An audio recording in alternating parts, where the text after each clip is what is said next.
Hello बच्चों, good morning. How are you all? I hope you are fine. एक बार फिर से हिंदी कक्षा में आप सबका स्वागत है। आज हम हिंदी वर्कशीट में पेज नंबर 22 पर 12.3 पठित पद्यांश दिया गया है, वह पढ़ेंगे। हमने चैप्टर नंबर 12 पेट का दर्द जो पोयम है वह पहले पढ़ी हुई है, फिर भी हम इसका एक बार रिवीजन कर लेंगे ताकि यह पोयम है वह आपको अच्छे से समझ में आ जाए। इस पोयम में पेड़ है, वह अपनी दुख भरी कहानी है। वह लकड़हार से कहता है कि तू मुझे क्यों काट रहा है, मैंने तेरा क्या बिगाड़ा है। वह सारी बातें है, वह लकड़हार से पेड़ है कहता है। अब हम पोयम देखते हैं। अपने दुख की औषधि तू मुझसे ही पात है। यहाँ पर पेड़ है, वह कहता है कि तू मुझे क्यों काट रहा है लकड़हारे। अपने जो दुख है, आपके जो भी दुख दर्द है, उसकी औषधि यानी कि दवाइयाँ तू मुझसे ही पाता है। पात यानी कि पाता है। काट गिराता है मुझको ही, तू मेरा ही खाता है। फिर भी तू मुझे क्यों काट रहा है, मुझको ही तू फिर भी क्यों काट रहा है। तू मेरा ही खाता है। यहाँ पर पेड़ है, वह कहता है कि तू मेरा ही अन्न है, वह खाता है। हम भी पेट का ही अन्न है, वह खाते हैं। इसलिए हमें कभी भी पेड़ों को काटना नहीं चाहिए। अगर कोई पेड़ काटता है तो भी हमें उसको रोकना चाहिए। और बच्चों, आपको पेड़ को और उगाने हैं।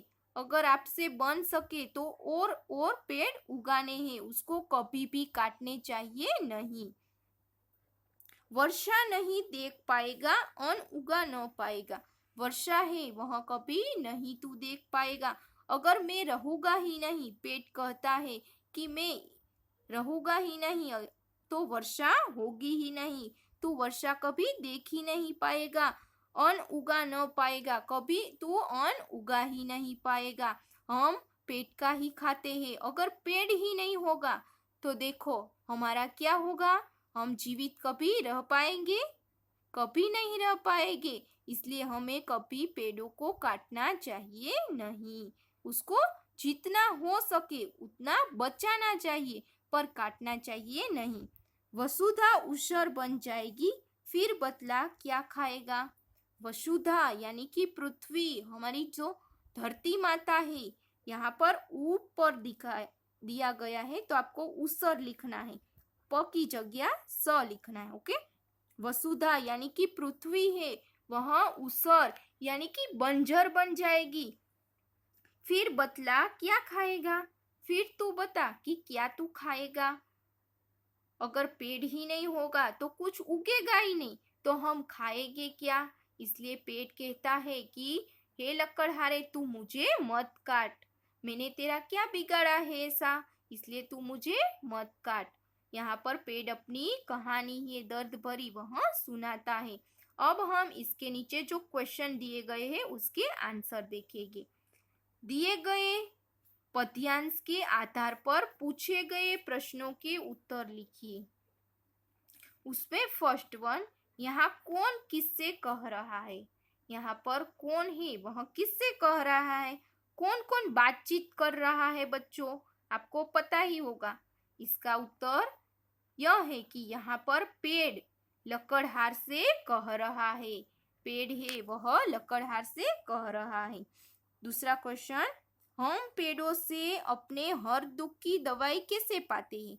तो आपको यहाँ पर ये रफ कर देना है और यहाँ पर क्या पाते हैं ऐसा क्वेश्चन लिखना है। हम पेड़ों से अपने हर दुख की क्या पाते हैं, आपको तो पता ही है, हमने यहाँ पर पढ़ा। हम पेड़ों से अपने हर दुख की दवाई यानी कि औषधि पाते हैं। क्वेश्चन नंबर 3, किनके अभाव के कारण वर्षा नहीं होगी। किनके अभाव के कारण बच्चों वर्षा नहीं होगी। इसका उत्तर यह होगा, पेड़ों के अभाव के कारण वर्षा नहीं होगी। क्वेश्चन नंबर 4, वर्षा न होने से धरती कैसी हो जाएगी। अगर वर्षा न होने से धरती है वह कैसी हो जाएगी। वर्षा न होने से धरती है वह बंजर बन जाएगी।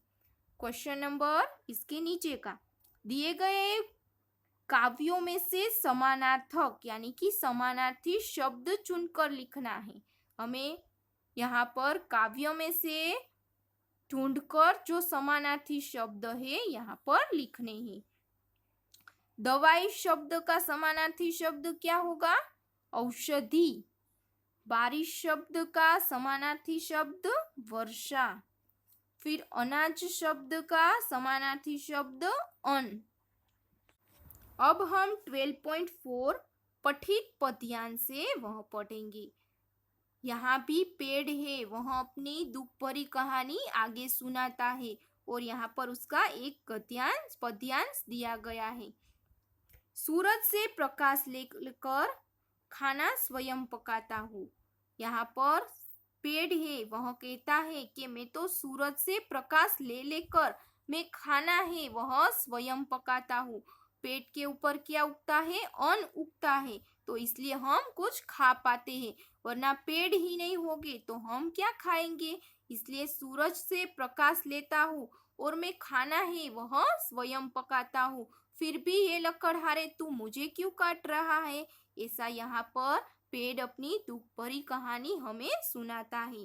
धरती माँ से जल ले लेकर अपनी प्यास बुझाता हूँ। यहाँ पर पेड़ कहता है कि मैं धरती माता है हमारी, जो पवित्र धरती है पृथ्वी माता, उससे मैं जल लेता हूँ और अपनी प्यास है वह बुझाता हूँ। मैं किसी की मदद लेता नहीं हूँ, फिर भी तू मुझे क्यों काट रहा है? पी जहरीली वायु, तुझे मैं शुद्ध पवन देता हूँ। यहाँ पर पेड़ है, वह कहता है कि मैं जहरीली वायु यानी कि पवन खुद पीता हूँ और तुझे मैं शुद्ध हवा देता हूँ। आप सबको मैं शुद्ध है पवन देता हूँ, हवा देता हूँ, फिर भी आप मुझे क्यों काटते हो?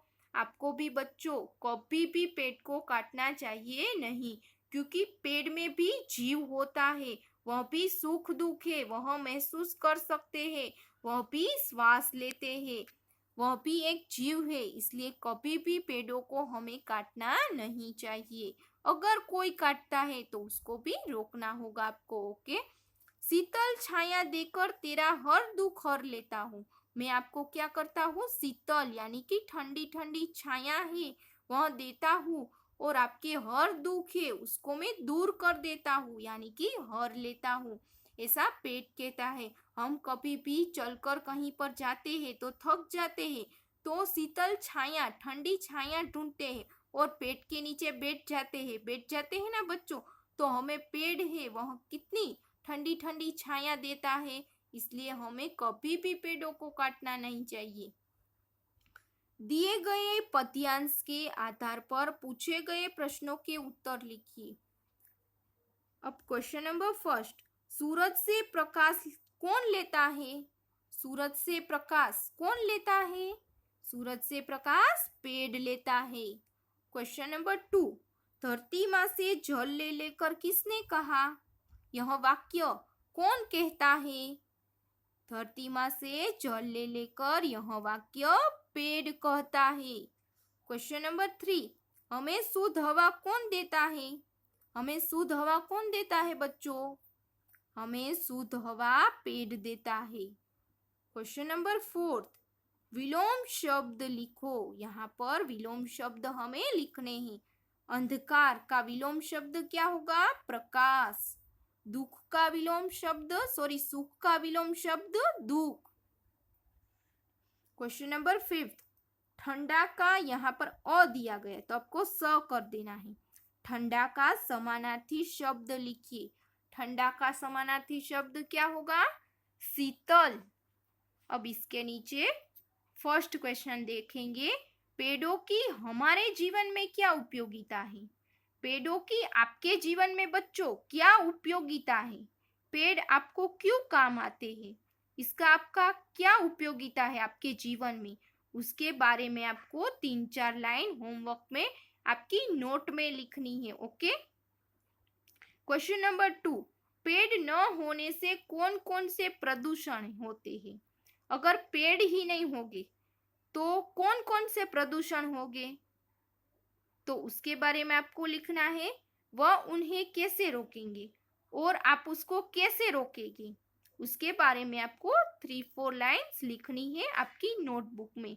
आपको यह होमवर्क अपने आप करना है बच्चों, किसी की हेल्प लेकर नहीं करना है। आपको जितना है उतना अपने आप लिखना है। ओके, अब आपको होमवर्क में यह 2 पद्यांश से वह कंप्लीट कर लेने हैं। Okay, thank you.